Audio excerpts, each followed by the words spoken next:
Well, we're happy to have Dan Harmon here today, showrunner and creator and executive producer of Community. Dan, good to see you today. Hi, thanks for having me. A lot of members of our website over at Gold Derby are big fans of Community. In fact, I wanted to tell you, you probably aren't aware, but every year we do our own TV awards, and they can vote for anything they want to.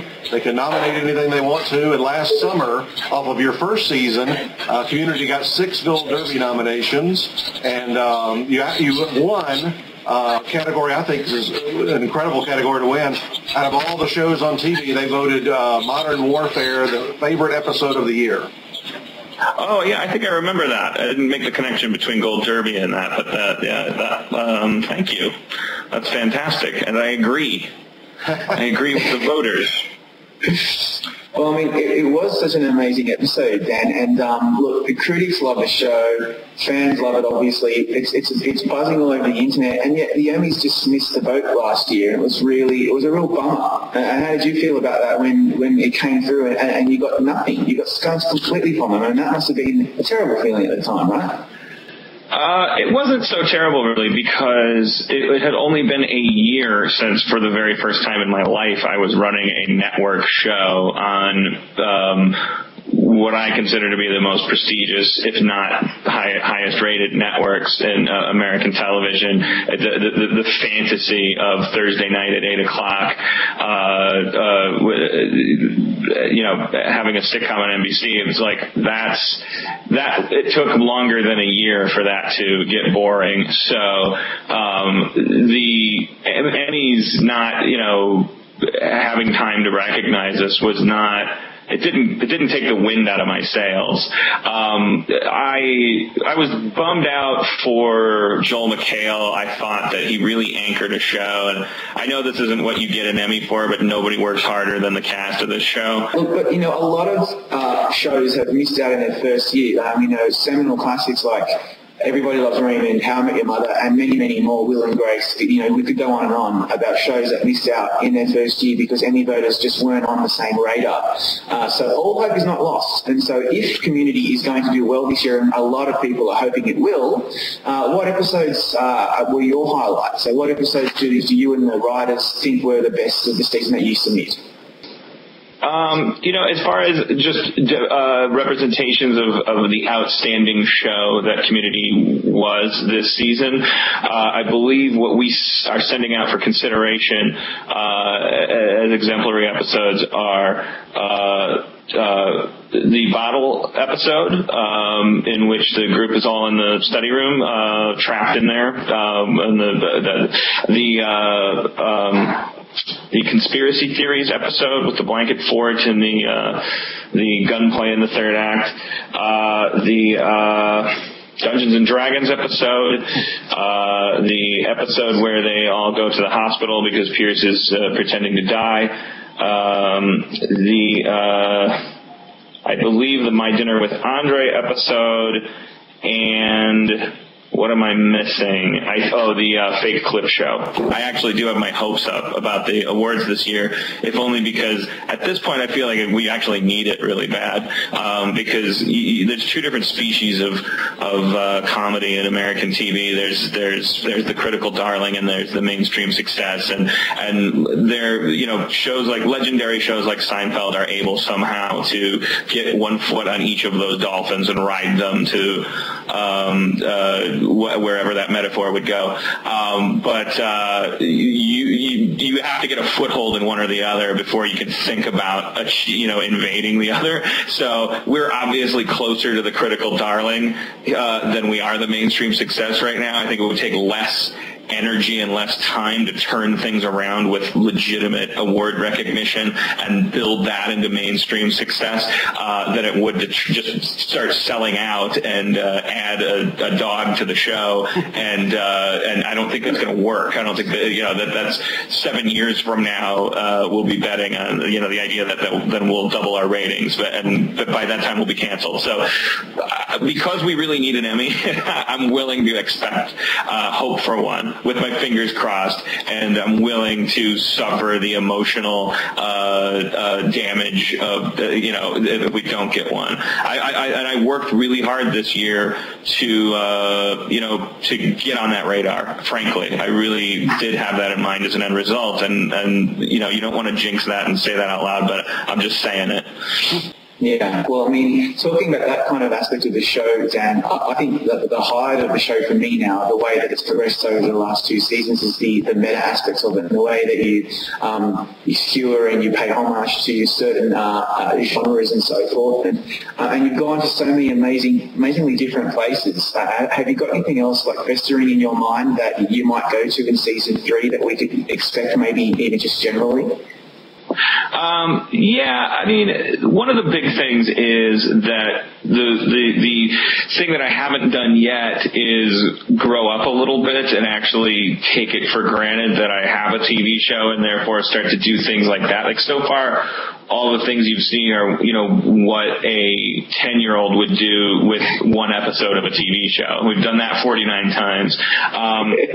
Now that we've got a 3rd season, which is a bit of an invitation to mature a little bit, because it's not tenure. You can still get canceled on your 3rd season, but you're a lot more likely to get a 4th season with a 3rd season than you are to get a 2nd season with a 1st. Yeah, I mean, one of the big things is that the thing that I haven't done yet is grow up a little bit and actually take it for granted that I have a TV show and therefore start to do things like that. Like so far, all the things you've seen are, what a 10-year-old would do with one episode of a TV show. We've done that 49 times.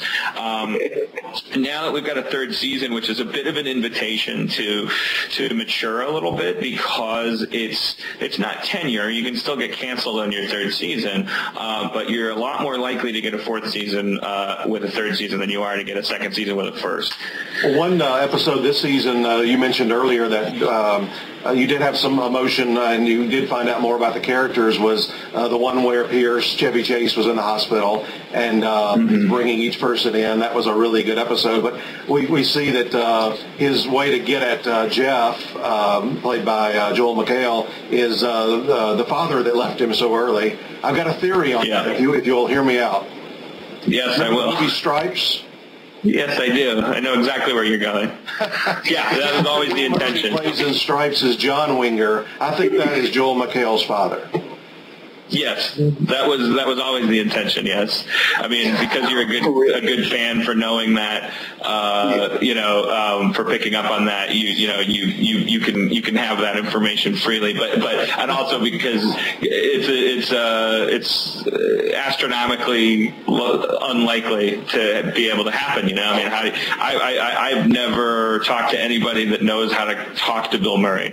I hear rumors about the way you get a script to him is by knocking 3 times on a doghouse door and leaving it under a rock, and then some guy hoisted up a pole, and he's legendarily inaccessible, and that's part of his appeal to people. Is he's a curmudgeon and isolated and only does what he wants to do. And I have been a fan of his since my youngest memories of being able to speak or understand English, and I very much named Joel McHale's character after John Winger from Stripes, and long before any kind of Breakfast Club comparisons were being made, I was talking about the show as Stripes, because that's what Joel McHale's character is. He's in danger, much like Luke Skywalker can either become Obi-Wan or Anakin. Jeff Winger can either become Chevy Chase or Bill Murray. Both of those guys are comedy legends and amazing, and they even have a sort of famous rivalry, if you will, like from their earliest days that people can't stop talking about. And I just, for those reasons, I always thought like this would be the greatest thing in television if you could get Bill Murray to play Jeff Winger's dad. However, recently I just heard Amy Poehler talking about we got to get Bill Murray on Parks and Rec, so I'm screwed because they have higher ratings. You're in a race. Well, along those lines, I wanted to ask you, you've got Chevy Chase on your show, obviously, every week. Does Chevy Chase, the actor and the guy that made so many great comedy movies, exist in the Community world where you also have Pierce off? In other words, could they refer to Chevy Chase and the fact that Pierce looks like him? Well, that's always a weird thing in a sitcom that's allowed to have pop culture references. Though that could do that. Yeah, I mean, you may have seen the Mork and Mindy episode where they go and visit Robin Williams backstage, and it's teed up by Pam Dauber saying to Mork, you look a lot like Robin Williams, and everybody cracks up, and then they go.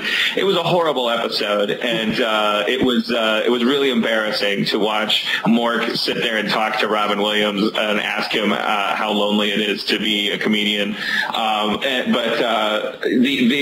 That's the first thing that comes into my mind. I think that, but not that we would ever do this on screen, but my scientific justification for how we're able to say that television exists in a world that's on television is that because people say, well, did the Cosby Show exist? And so does that look like Theo Huxtable, Malcolm Jamal Warner's character? I guess the answer is yes. I guess that even though you would never get a laugh off of it, I would never want it to happen in an episode. The truth is that in some scene that you will never see, Abed probably said, that guy's like identical to Malcolm Jamal Warner. he would have to. I mean, for Abed to have all the information that we have, it would have to be parallel. But I just don't think the audience would get enjoyment out of watching that happen any more than they get enjoyment out of watching one of them take a poop. It's just too much. It just muddies the waters too much. Before we go down, I just wanted to know very briefly, who cracks people up the most on set? Because some of those actors are just dynamite, brilliant, very funny, obviously. Who's a woman or guy who really makes everyone just kill themselves laughing every day? It's a boring answer, but the truth is, the honest answer is all of them sort of like trade off. I mean, it's like Chevy is, I hope I'm not speaking out of school to say this. I mean, he's the closest thing we have to kind of a curmudgeon on set, so he would be the least likely candidate to be constantly cutting up because he's a legend and he can be intimidating and he can get away with having a bad mood. But that's all the more reason why whenever he he cracks a funny and again gets playful, like all of a sudden the room is just rolling around on the floor. Joel is obviously hysterical and has a kind of causticity to him. Donald Glover is this bright, young, innocent sort of genius, and Danny and is adorable with Danny. They'll launch into little freestyle raps and things, and then Allison will jump in and have these sort of purposely lame kind of like rhymes, and even Gillian, whose character is the unfunny one, she's hysterical too in her own way. So, God knows if that's funny. I'm sorry, but there is no like class clown in there, really. I think I would give a blue ribbon to Donald for his ad libs. He was a writer on 30 Rock, and we set him up. I mean, it might be unfair to the others to compare because his character is often set up to have a hysterical ad lib that we can then just use to end a scene. But boy, he does it time and time again, and I sometimes literally just write in the script, Donald says something funny at the end of a scene. I've started getting that lazy, and because he's just that good.